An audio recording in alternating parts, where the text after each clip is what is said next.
Asia cup fever మొదలైంది. దాదాపు నెల రోజుల లాంగ్ బ్రేక్ తర్వాత టీమిండియా మళ్లీ గ్రౌండ్లోకి అడుగు పెడుతోంది. ఇటీవలే ప్రకటించిన జట్టుకు సూర్యకుమార్ యాదవ్ కెప్టెన్ గా, శుభ్మన్ గిల్ వైస్ కెప్టెన్ గా ఎంపికయ్యారు. సెప్టెంబర్ 9 నుంచి ఆసియా కప్ మొదలు కానుండగా చిరకాల ప్రత్యర్థుల మధ్య సమరానికే అందరూ ఎదురు చూస్తున్నారు. సెప్టెంబర్ 14న భారత్, పాకిస్తాన్ దుబాయ్ వేదికగా తలపడబోతున్నాయి. ఈ టోర్నీలో లీగ్ స్టేజ్ కాకుండా సూపర్ 4లో ఒకసారి, అన్ని కుదిరితే ఫైనల్లో మరోసారి భారత్, పాక్ తలపడతాయి. ఈసారి భారత్ డిఫెండింగ్ ఛాంపియన్ గా బరిలోకి దిగనుంది. అయితే ఆసియా కప్ T20 ఫార్మాట్ లో మాత్రం టీమిండియా చివరిగా 2016లో టైటిల్ ను సొంతం చేసుకుంది. అయితే ఈ ఆసియా కప్ టోర్నీకి సంబంధించి అందరినీ ఆశ్చర్యపరిచే విషయం ఒకటి ఉంది. 41 సంవత్సరాల ఆసియా కప్ చరిత్రలో చిరకాల ప్రత్యర్థులు పాకిస్తాన్, భారత్ ఒక్కసారి కూడా ఫైనల్లో తలపడలేదు. ప్రపంచ క్రికెట్లో 2 గట్టి ప్రత్యర్థులుగా ఉన్న పాక్, భారత్ ఒక్కసారి కూడా సంయుక్తంగా ఫైనల్ కు చేరలేకపోయాయి.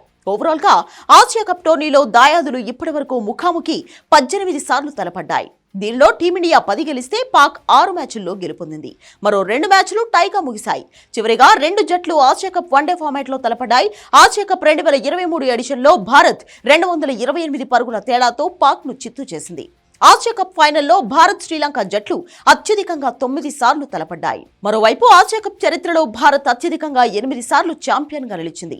అందులో 7 సార్లు వన్డే ఫార్మాట్ లో టైటిల్ ను సొంతం చేసుకోగా, ఒక్కసారి T20 ఫార్మాట్ లో విజేతగా నిలిచింది. ఇక భారత్ తర్వాత శ్రీలంక 6 సార్లు, పాకిస్తాన్ 2 సార్లు ఈ ట్రోఫీని ముద్దాడాయి. ఇక ఆసియా కప్ లో దాయాదుల మధ్య మ్యాచ్ జరుగుతుందా లేదా అన్న సస్పెన్స్ కు ఇటీవలే తెరపడింది. పహల్గామ్ ఉగ్రదాడి తర్వాత భారత్, పాక్ మధ్య సంబంధాలు పూర్తిగా తెగిపోయాయి.